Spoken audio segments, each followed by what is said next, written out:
السلام علیکم ورحمۃ اللہ وبرکاتہ۔ اعوذ باللہ السمیع العلیم من الشیطان الرجیم من ہمزہ ونفخہ ونفثہ۔ بسم اللہ الرحمن الرحیم۔ منیبین الیہ واتقوہ واقیموا الصلاة ولا تکونوا من المشرکین من الذین فرقوا دینہم وکانوا شیعا کل حزب بما لدیہم فرحون۔ اس کی طرف رجوع کرتے ہوئے دین پر قائم رہو، اسی سے ڈرتے رہو، نمازوں کو قائم کرو اور مشرکوں میں سے نہ ہو جاؤ، ان لوگوں کی طرح سے جن لوگوں نے اپنے دین کو ٹکڑے ٹکڑے کر دیا، فرقوں میں بٹ گئے، اور ہر گروہ کے پاس جو کچھ ہے وہ اسی میں خوش اور مگن ہے۔ محترم سامعین کرام، سورۃ الروم سورہ نمبر 30 اور اسی سورت سے 31 اور 32 یعنی 31 اور 32 یہ دو آیات ابھی آپ کے سامنے تلاوت کی گئی۔ بفضل اللہ، بعون اللہ، بتوفیق اللہ، دونوں آیتوں کا ترجمہ بھی آپ تمام کی خدمت میں پیش کیا گیا۔ سامعین کرام، اس سے پہلے آیت نمبر 30 آپ کے سامنے پیش کی گئی تھی۔ اس سے پہلے جو درس قرآن آپ کے سامنے پیش کیا گیا تھا اس میں آیت نمبر 30 اور اس کی تفسیر آپ کے سامنے پیش کی گئی تھی، اور اس میں یہ بتلایا گیا تھا کہ اللہ تبارک و تعالیٰ نے ہر بچے کو، ہر انسان کو جب اللہ نے پیدا کیا تو اس کو اسی فطرت پر پیدا کیا جو اللہ تبارک و تعالیٰ نے اس کے اندر ڈالا، یعنی ہر ایک کو فطرت اسلام پر پیدا کیا۔ اللہ نے پچھلی آیت کریمہ میں بیان فرمایا کہ فطرت اللہ التی فطر الناس علیہا، اسی فطرت کو اختیار کرو، اللہ کی وہ فطرت جس پر اس نے تم کو پیدا کیا ہے اسی فطرت کو اختیار کرو۔ اور اس کی پوری تفصیل اور توضیح میں نے آپ کے سامنے پیش کی تھی، اور یہ بتلایا تھا کہ اللہ تعالیٰ جتنے بھی بچے کو اس روئے زمین پر پیدا کرتا ہے، چاہے وہ مسلموں کے بچے ہوں، چاہے وہ کسی کے بھی بچے ہوں، ان تمام کے دلوں میں اللہ تبارک و تعالیٰ یہ ڈال دیتا ہے کہ تمہارا اللہ ایک ہے، وہی تمہارا خالق ہے، وہی تمہارا رازق ہے، وہی تمہارا مالک ہے، وہی تمہارا پالن ہار ہے، وہی تمہارا رب ہے، اسی کی عبادت کرنا ہے، وہی عبادت کے لائق ہے، اس کے علاوہ کوئی سچا معبود نہیں ہے، وہی تم کو زندہ کیا ہے اور وہی تم کو موت دے گا، پھر قیامت کے دن تم کو اس کے بارگاہ میں پہنچنا ہے۔ یہ تمام کی تمام باتیں اللہ تبارک و تعالی ہر بچے کے دل میں ڈال دیتا ہے۔ لیکن کیا ہوتا ہے، جب بچہ ذرا بڑا ہوتا ہے تو اس کے ماں باپ اپنے حساب سے اس کو ڈال دیتے ہیں، یہودی بنا دیتے ہیں، مجوسی بنا دیتے ہیں، آتش پرست بنا دیتے ہیں، بدعتی خرافاتی بنا دیتے ہیں، مشرک بنا دیتے ہیں۔ یہ ان کے ماں باپ اور ان کے آس پاس کا جو ماحول ہوتا ہے وہ بچے کو اس طرح سے بنا دیا جاتا ہے۔ اللہ تبارک و تعالیٰ نے اس آیت کریمہ میں بیان فرمایا کہ جس فطرت پر اللہ تبارک و تعالیٰ نے تم کو پیدا کیا ہے تو اب تمہارا کام یہ ہے کہ اسی کی طرف رجوع کیے رہو، یعنی دنیا اگر تم کو ادھر بلائے تو ادھر نہیں جانا ہے۔ ابھی ہوتا ہے نا، قرآن کی بات آ گئی، حدیث کی بات آ گئی تو دنیا کے لوگ کہتے ہیں کہ کئی کو ہمیں اتنا دن سے ایسے کر رہی نا، کئی کو ایسا کر رہی نہ کو، لوگ بولتے ہیں کلیئر، بولتے ہیں کلیئر، لوگ بولتے ہیں۔ ابھی قرآن کی بات بالکل ثابت ہو گئی، حدیث کی بات بالکل کلیئر ہے اور واضح ہے، لیکن اس کے باوجود نبی کریم صلی اللہ علیہ وسلم کے زمانے میں بھی ایسا ہوا ہے کہ نبی کریم صلی اللہ علیہ وسلم نے لوگوں کو اللہ کی تعلیم دیا، قرآن کریم کی تعلیم دیا، صراط مستقیم کی طرف بلایا، تو اس زمانے کے بڑے بڑے سرداران اور ذمہ داران جو ہوتے تھے وہ لوگوں کو کہتے تھے کئی کو نکو، ہم لوگوں کا جو دین ہے، ہم لوگوں کے جو باپ داداؤں کا دین ہے اسی پر قائم رہو، کیوں چھوڑو اس کو، وہ اپنا جو کرتا ہے کر رہنے دو۔ آج کے ڈیٹ میں بھی ایسے لوگ ہیں، ہر زمانے میں ایسے لوگ رہتے ہیں۔ اللہ نے کہا کہ ان تمام سے اپنے رخ کو کٹ کر کے اسی اللہ کی طرف رجوع کیے رہو۔ حافظ ابو جعفر ابن جریر طبری رحمۃ اللہ علیہ نے تفسیر الطبری کے اندر اور دیگر مفسرین نے اپنی تفسیر کی کتابوں کے اندر امام ابن زید اور امام ابن جریج رحمۃ اللہ علیہ دونوں سے یہ تفسیر بیان کی ہے کہ اللہ تبارک و تعالیٰ نے منیبین الیہ کے ذریعے سے تمام لوگوں کو کہا کہ تم اللہ کی طرف رجوع کیے رہو، ادھر ادھر دائیں بائیں مت جھانکو، جو تمہاری فطرت ہے جس پر اللہ نے تم کو پیدا کیا ہے، جس کی تعلیم تم کو نبیوں نے دی ہے، جس کی تعلیم تم کو نبی کریم صلی اللہ علیہ وسلم دے رہے ہیں، جس کی تعلیم تم کو اللہ کی کتاب اور نبی کی تعلیمات دے رہی، اسی کے مطابق اللہ کی طرف رجوع کیے رہو۔ اور پھر آگے فرمایا واتقوہ، اور اسی سے ڈرتے رہو۔ کیوں ڈرتے رہو؟ ہم نے ڈرتے رہو کی مثال اس سے پہلے بیان کی تھی۔ کیا بیان کیا تھا؟ بیان یہ کیا تھا، یاد کیجئے، کہ اگر گورنمنٹ کی طرف سے سرکولر جاری ہو جائے، اور ہوتا بھی ہے کہ بھائی جو آدمی 2 ویلر کی ڈرائیونگ کرتے ہوئے اگر ہیلمٹ نہیں لگائے گا تو کتنا جرمانہ لگے گا؟ 1000 روپیہ۔ اب لوگ کیا کرتے ہیں؟ پٹ سے ہیلمٹ پہننا شروع کر دیتا ہے، کیونکہ ان کو گورنمنٹ کے قانون سے ڈر ہوتا ہے کہ نہیں ہوتا ہے؟ اللہ تبارک و تعالیٰ کا تمام قانون اوپن ہے، کیا ہوگا، کیسے ہوگا، کس طرح سے ہوگا۔ دنیا میں زندگی گزارنے کے بعد اللہ تبارک و تعالیٰ گاہے بگاہے تمہاری غلطیوں پر تم کو روک ٹوک کرتا رہے گا، لیکن جب مر جاؤ گے اور باقی اللہ کے بارگاہ میں جب قیامت کے دن پہنچے گے تو اللہ ہر چیز کا حساب لے گا۔ یہ سارا سرکولر اوپن ہے کہ نہیں ہے؟ اب اس کے باوجود آدمی دائیں بائیں بھاگنا شروع کرے تو اب سوچ لیجیے۔ اسی لیے اللہ نے فرمایا کہ اسی سے ڈرتے رہو، وَأَقِیمُوا الصَّلَاةَ، اور نمازوں کو قائم کرتے رہو۔ کیا کرو؟ نمازوں کو قائم کرتے رہو۔ یاد رکھیے اور ہمیشہ یاد رکھیے، نماز کے بغیر کوئی انسان اگر اپنے آپ کو مسلمان کہتا ہے وہ اپنے دعوے میں بالکل جھوٹا ہے۔ نماز کی پابندی اور نماز کا قیام ایک مسلمان کی زندگی میں انتہائی ضروری ہے۔ بغیر عذر شرعی کے، بغیر ایمرجنسی کے اگر ہم نماز کو چھوڑتے ہیں، نماز کو تکبیر اولیٰ سے لے کر کے سلام تک، اسی کو کہتے ہیں نماز کو قائم کرنا۔ کبھی کبھار چھوٹ گیا نو پرابلم، کبھی کبھار ہو گیا چلیے ایک رکعت چھوٹ گئی، یہ ڈیلی کا دھرا بنا لینا کہ ایک رکعت چھوٹے گی تبھی آئیں گے، یہ ٹائم ہو جائے گا تبھی آئیں گے، نماز تکبیر اولیٰ قائم ہو جائے گی تبھی آئیں گے۔ اگر اس طرح کا دھرا بناتے ہیں تو سمجھ لیجئے کہ ہم نمازوں کو قائم کرنے والے نہیں ہیں۔ آپ پورے قرآن کریم کو اور احادیث مبارکہ کے ایک ایک حدیث کو آپ اٹھا کر کے دیکھ لیجئے، کہیں پر بھی نماز پڑھنے کا حکم نہیں ہے کیا؟ نماز کو قائم کرنے کا حکم ہے، نماز کو قائم کرو۔ دیکھیے یہاں پر بھی کہا گیا وَأَقِیمُوا الصَّلَاةَ، اور نمازوں کو قائم کرو، وَلَا تَكُونُوا مِنَ الْمُشْرِكِينَ۔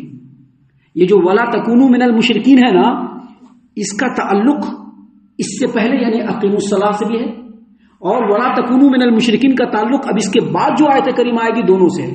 مفسرین نے دونوں بیان کیا ہے۔ اس کا مطلب کیا ہوا کہ اگر نمازوں کو قائم کیے تبھی مشرکوں میں سے نہیں ہوگے، اور اگر نمازوں کو قائم نہیں کیے تو یقینی طور پر شرک و کفر میں مبتلا ہونا ہے، کیونکہ نماز ایسی چیز ہے جو انسان کو برائی سے، بے حیائی سے، فحاشی سے، ہر چیز سے روکنے والی ہے۔ اس آیت کریمہ کی تفسیر میں حافظ ابو جعفر ابن جریر طبری رحمۃ اللہ علیہ نے ابن ابی مریم سے روایت کیا ہے کہ ایک بار سیدنا عمر بن خطاب رضی اللہ عنہ کا معاذ بن جبل رضی اللہ عنہ کے پاس سے گزر ہوا تو انہوں نے ان سے پوچھا کہ اس امت کو سیدھے راستے پر قائم رکھنے کے لیے کیا کرنا چاہیے، کون سا طریقہ ہے؟ تو انہوں نے کہا کہ اس امت کو 3 طریقے سے راہ راست پر قائم رکھنے کی ضمانت اور گارنٹی ہے۔ اس میں سے پہلا طریقہ ہے اخلاص، یعنی جو بھی کام کرو لوگوں کو دکھانے کے لیے نہیں۔ ابھی لوگوں کو دکھانے کے لیے ریاکاری میں ان کو خوش کرنے کے لیے اگر کام کرنا شروع کیے نا تو پھر راہ راست پر کبھی نہیں آ سکتے ہو۔ ذرا ان کو خوش کر لیں گے، ذرا ان کو خوش کر لیں گے، اور اگر اس طرح سے ہم کام کر رہے ہیں تو پھر راہ راست پر کبھی نہیں آ سکتے۔ راہ راست پر آنے کے لیے سب سے پہلی جو صورت ہے وہ اخلاص۔ فطرت اللہ التی فطر الناس علیہ کا یہ مطلب ہے کہ اللہ نے ہر ایک کو اخلاص کے اوپر ہی پیدا کیا ہے،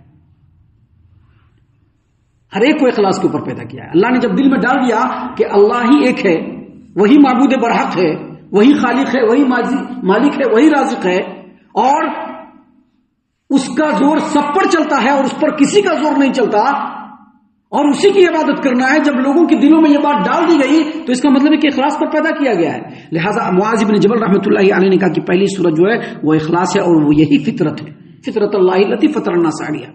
اور پھر انہوں نے کہا کہ دوسری جو شکل ہے، دوسرا جو پوائنٹ ہے وہ نماز اور یہی ملت ہے، نماز اور یہی ملت ہے۔ ملت سمجھ رہے ہیں نا؟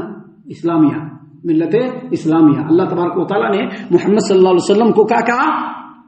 اتبع ملت ابراہیم حنیفہ، کہا کہ نہیں کہا؟ ملت، نماز نہیں ہے تو کچھ بھی نہیں ہے، نماز نہیں تو انسان تو بہت دور کی بات، جانور بھی کہلانے کے لائق نہیں ہو، انسان تو بہت بڑی بات ہو گئی، جانور کہلانے کے بھی لائق نہیں ہو اگر نماز نہیں ہے تو، کیونکہ جانور بھی اپنا پیٹ پالتا ہے اور اللہ تبارک و تعالیٰ کی گنگان کرتا ہے، لیکن تم کو تو اللہ نے جانور سے بہتر بنایا، اس کے باوجود تم اللہ کے سامنے نہیں جھکے تو تم تو جانور سے بھی بدتر ہو۔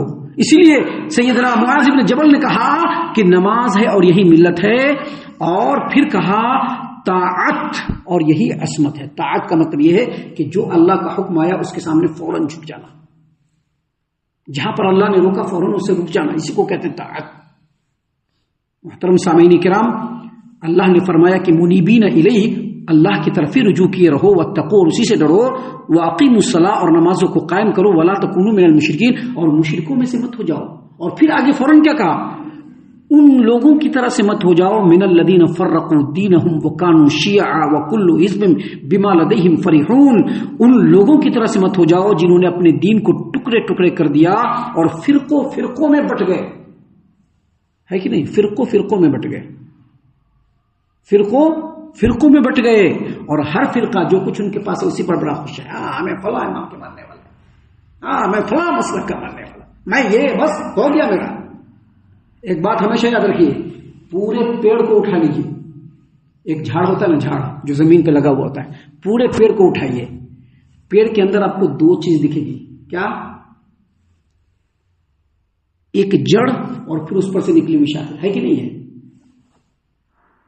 جب تک وہ شاخ، وہ جو ڈھالی ہے، ڈھالی جو الگ الگ نکلی ہوئی ہوتی ہے، جو ڈھالی جب تک اس جڑ سے لگی ہوئی تو وہ کیا کہلاتا ہے؟ پیڑ کہلاتا ہے، کہلاتا ہے کہ نہیں کہلاتا ہے؟ اور جیسے ہی اس کو کٹ کر دیا تو ہو گئی ڈھالی، کٹ کیا وہ ڈھالی ہو گئی۔ اور جب تک وہ پیڑ سے لگا ہوا وہ پورا پیڑ ہے، جڑ سے لگا ہوا ہے۔ یہ قرآن کریم اور نبی کا فرمان کیا ہے؟ جڑ ہے۔ اس کا کوئی انکار کر کے دکھلا دے مائک کا لال ہمارے سامنے آ کے، کوئی بھی کہتے کہ نہیں یہ قرآن جڑ نہیں ہے، یہ ایک مسلمان کے لیے جڑ کی حیثیت رکھتی ہے۔ اللہ نے فرمایا وَاعْتَصِمُوا بِحَبْلِ اللَّهِ جَمِيعًا، تم تمام کے تمام مل کر کے اللہ کی رسی کو مضبوطی سے پکڑ لو۔ وہ رسی کون ہے؟ آسمان سے اللہ تبارک و تعالیٰ نے اتارا، اور یہی قرآن ہے اور نبی کریم صلی اللہ علیہ وسلم کی تعلیمات ہے۔ جب تک اس سے جڑے رہو گے فرقوں میں نہیں بٹو گے، اور اس کو چھوڑو گے تو فرقوں میں بٹ جاؤ گے۔ اس سے جڑے رہو گے تو فرقوں میں نہیں بٹو گے۔ اس اسلام کے آنے سے پہلے بھی جس میں ہم لوگ ہیں، نبی صلی اللہ علیہ وسلم کا اسلام، اس سے آنے سے پہلے بھی لوگوں کو اسلام دیا گیا تھا، لیکن لوگوں نے کیا کیا؟ اسلام کو پیچھے ڈالا۔ یہاں پر ٹکڑے ٹکڑے کرنے کا مطلب ہے چھوڑنا، اس کو چھوڑ دینا اور دوسرے راستے پر چل جانا۔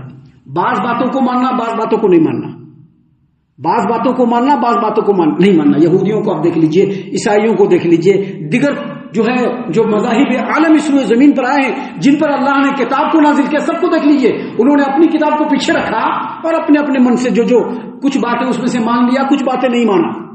اللہ تعالیٰ نے قرآن کریم سورہ انعام آیت نمبر 159 میں فرمایا، اللہ تبارک و تعالیٰ نے ان الذین فرقوا دینہم وکانوا شیعا لست منہم فی شیء، بے شک جن لوگوں نے اپنے دین کو جدا جدا کر دیا، جدا جدا کر دیا۔ ہمارا دین اسلام ایک ہے، بس ہمارا دین اسلام ہے، بس اس کو الگ الگ جدا جدا کہا کہ جن لوگوں نے اپنے دین کو جدا جدا کر دیا اور کئی فرقوں میں بٹ گئے، آپ کو ان سے کوئی مطلب نہیں۔ شیعا لست منہم فی شیء، آپ کو اسے کوئی مطلب نہیں ہے۔ آگے مزید اللہ نے فرمایا انما امرهم الی اللہ، تمام معاملات اللہ کی طرف جائیں گے، اور ثم ينبئهم بما كانوا يفعلون، اور جو کچھ وہ کرتے رہے اللہ تعالیٰ ان کو قیامت کے دن بتلائے گا کہ تم نے ایسا کیا، ایسا کیا، ایسا کیا۔ قیامت کے دن بتلائے گا، وہ بات کی بات ہے، لیکن یہاں پر خبر کیوں دیا؟ قیامت کے دن اللہ بتلائے گا، ٹھیک ہے، لیکن یہاں پر ہم کو خبر کیوں دیا؟ تاکہ ابھی سے رہتے ہوئے ہم سمجھ لیں، تاکہ دنیا میں، تاکہ قیامت کے میدان میں اللہ کے سامنے نہ جانا پڑے۔ حافظ ابن کثیر رحمۃ اللہ علیہ نے اس آیت کریمہ کی تفسیر میں بیان فرمایا کہ پہلے کے دین والوں نے بھی یہی کیا، اور افسوس کی بات ہے کہ آج بھی مسلمان ایسا ہی کر رہے ہیں۔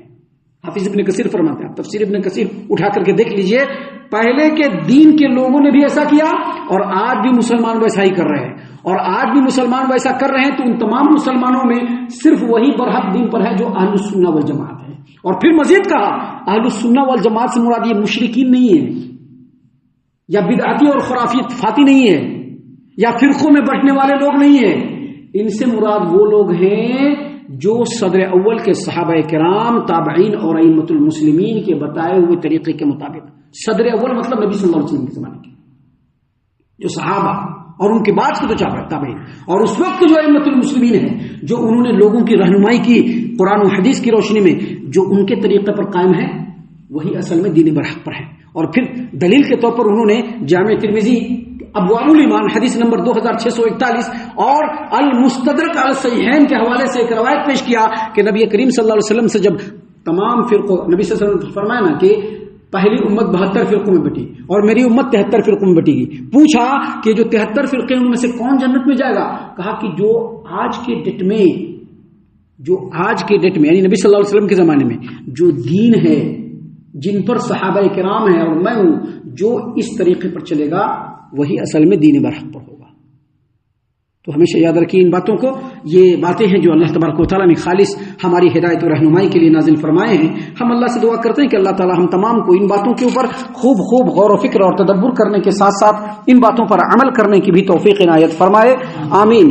اللہ تعالیٰ ہم تمام کو صحیح معنوں میں پکا سچا مومن مسلمان بنائے. اللہ اور اس کے رسول صلی اللہ علیہ وسلم کی اطاعت و فرما برداری کرنے والا بنائے. صحابہ کرام رضی اللہ عنہم کے طریقے پر چلنے والا بنائے. جنت الفردوس میں جگہ عطا فرمائے. اے اللہ ہم تمام کو جہنم سے پناہ دے. اے رب العالمین ہم تمام کو جہنم سے پناہ دے. اے مالک الملک ہم تمام کو جہنم سے پناہ دے. آمین یا رب العالمین. وما علینا الا البلاغ المبین.